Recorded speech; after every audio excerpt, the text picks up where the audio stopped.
This object looks like it should not exist. You're looking at a solid block that is mostly air. You can see through it from multiple directions with internal channels that twist and disappear into each other. There are no straight beams, no flat plates, and no obvious supports. Nothing about it resembles how strength is usually built. And yet, when load is applied, it does not collapse. You can press down on it and it holds.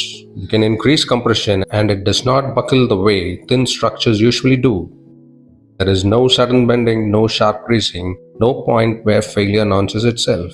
Nothing outside the block is holding it together. There is no external frame, no enclosing shell, no hidden reinforcement. The structure stands on its own, despite appearing incomplete. Every intuition about strength says it should fail immediately. Thin things bend, hollow things crush, curved things collapse unpredictably. Yet, this structure remains stable. Not rigid, not stiff in the usual sense, stable.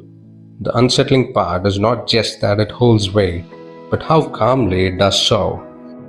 There is no visible stress concentrating in one place, no line where deformation begins, no dominant direction where collapse wants to occur. From the outside, it feels like strength without material, like support without mass. What you're seeing is not thickness doing the work.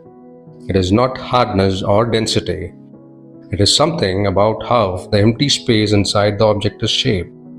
At the first glance, the shape looks decorative, almost artistic, like a sculptural pattern frozen in place. This shape survives where simpler ones do not. And the reason only becomes clear when the force enters the structure. Engineers describe this family of shapes as triple periodic because the structure repeats continuously in three directions. If you cut the structure open, you'll not find a straight path. No column runs directly from top to bottom. No beam carries load in a single direction. Every internal surface curves and every connection splits, twists, and rejoins somewhere else. That absence is deliberate. Straight paths concentrate force and they invite buckling. They create preferred directions for collapse. This structure removes those options completely. When force enters from above, it does not travel straight down. It cannot. The geometry refuses to provide a direct route. Instead, force is diverted sideways, then downward, then sideways again. Each turn divides it, each curve spreads it. No single internal surface is asked to carry everything.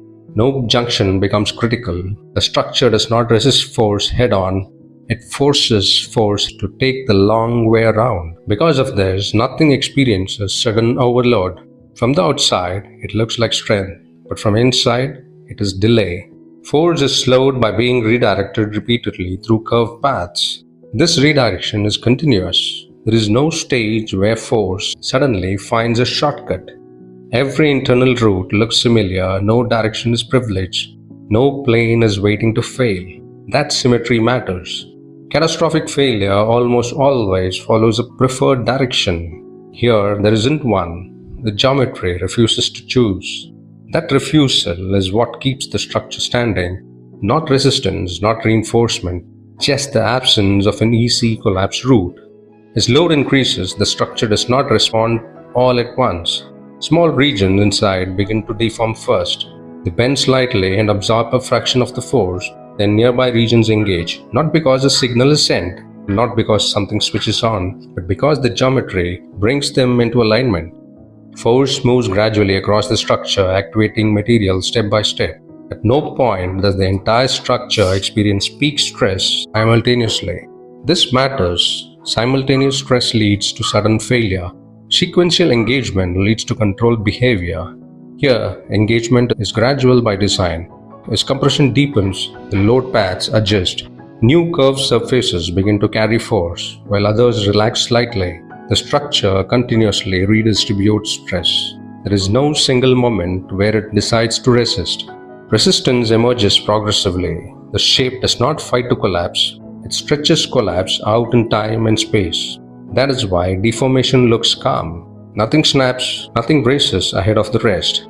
The structure shortens slightly, thickens in places, and adapts without adaptation.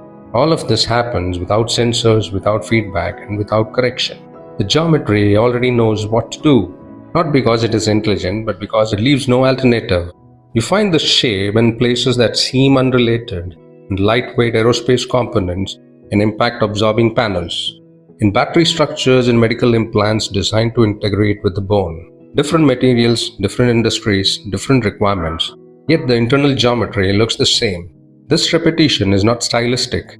Engineers do not choose this shape because it looks elegant. They arrive at it because other shapes fail earlier.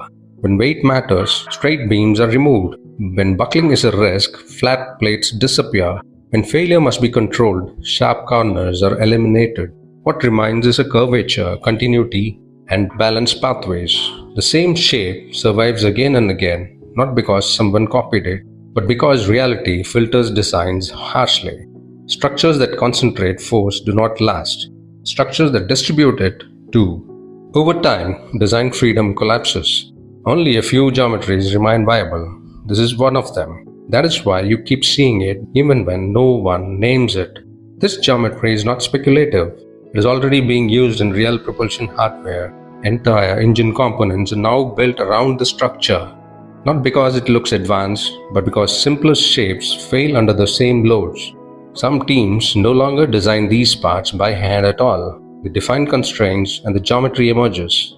One visible example of this approach today is work coming out of the groups like LEAP 71, where propulsion components are not drawn line by line, but formed by the limits they must survive. AI-built models arrived at this shape because it is the last 3D printable geometry that survives extreme constraints without giving force a shortcut.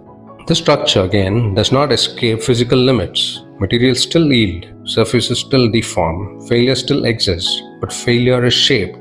There is no single breaking point, no sudden release of stored energy, no catastrophic mode waiting to be triggered. Instead, the collapse is slowed, distributed, and predictable. That predictability is not added, it is selected. When engineers stop asking how to resist force and start asking how force is allowed to move, this geometry appears naturally. Not as a trick, not as an invention, as a consequence. The structure is not strong because it refuses to deform. It is strong because deformation is organized. Nothing dramatic happens because nothing is allowed to happen suddenly. This is not clever engineering, it is inevitable engineering. When constraints are right, matter does not need instruction. It behaves the only way left.